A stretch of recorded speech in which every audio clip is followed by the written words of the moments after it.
Shalom. Jumpa lagi di Vinod TV. Saya Erika Jenny Rincap. Tema khotbah pada hari ini adalah akibat menunda-nunda. Mari kita baca firman Tuhan di kitab 2 Samuel pasal 20 ayat 4-5. Berkatalah raja kepada Amasa, "Kerahkanlah bagiku orang-orang Yehuda dalam 3 hari. Kemudian menghadaplah lagi kemari." Lalu pergilah Amasa mengerahkan orang Yehuda. Tetapi ia menunda-nunda tugas itu sampai melewati waktu yang ditetapkan raja baginya.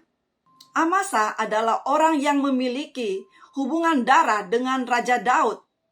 Amasa adalah keponakan dari Raja Daud, sekaligus sepupu dari Yoab dan Abisai.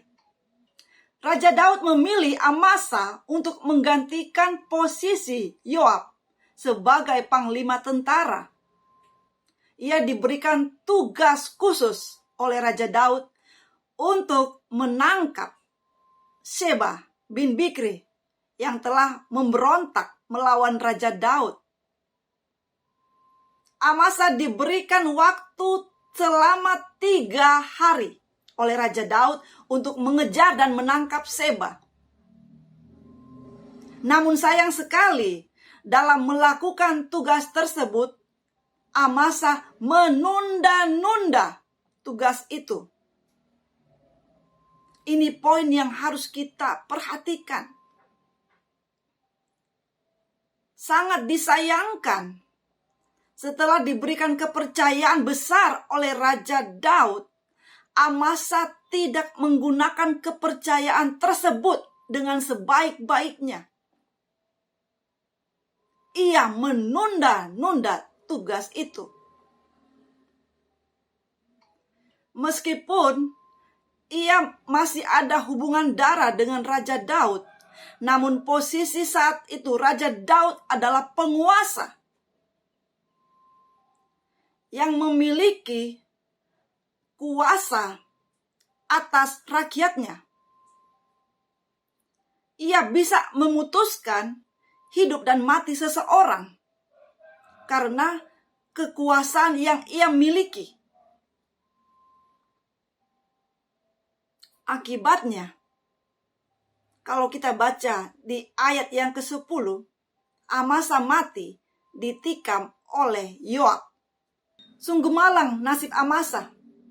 Ia harus kehilangan nyawanya di tangan Yoab yang adalah sepupunya sendiri.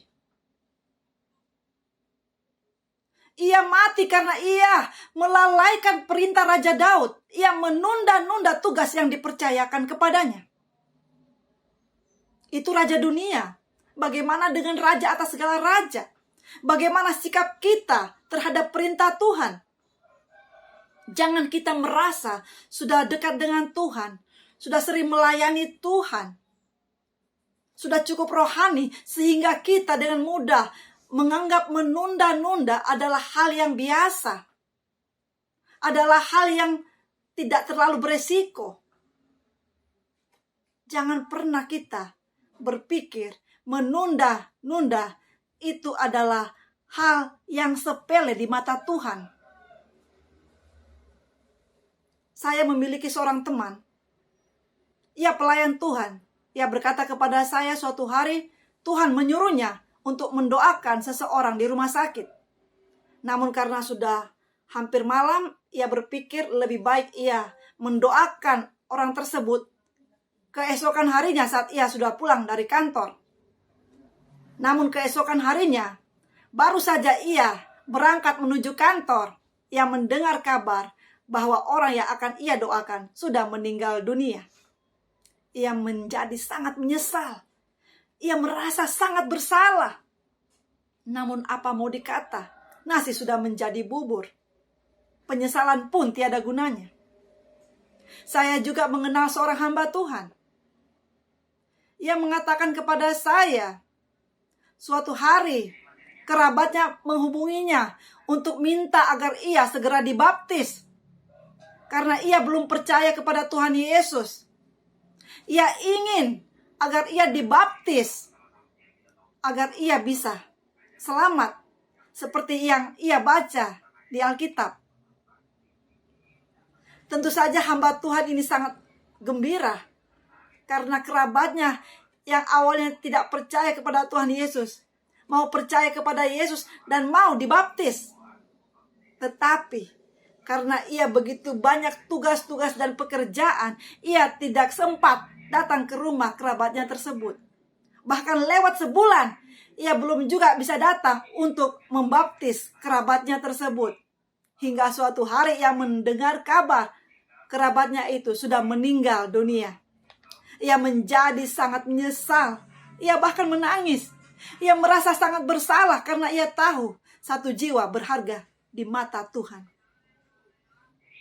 Ada juga orang yang awalnya cuma sakit ringan, namun karena ia menunda-nunda, sakitnya semakin parah. Akhirnya karena sudah tidak tahan, ia pun pergi ke dokter. Saat tiba di rumah sakit, dokter sudah angkat tangan karena penyakitnya sudah sangat parah dan tidak bisa disembuhkan secara medis. Ia pun meninggal dunia. Jangan pernah kita menunda-nunda sesuatu yang bisa kita kerjakan hari ini. Apalagi kalau Tuhan yang perintahkan. Kalau Tuhan berkata, lakukan sekarang, jangan nanti. Kalau Tuhan berkata, lakukan hari ini, jangan tunggu besok. Karena kita akan menyesal, bahkan sangat menyesal dan merasa sangat bersalah kalau kita mengabaikan atau menunda-nunda perintah Tuhan. Tuhan Yesus mengasihi kita.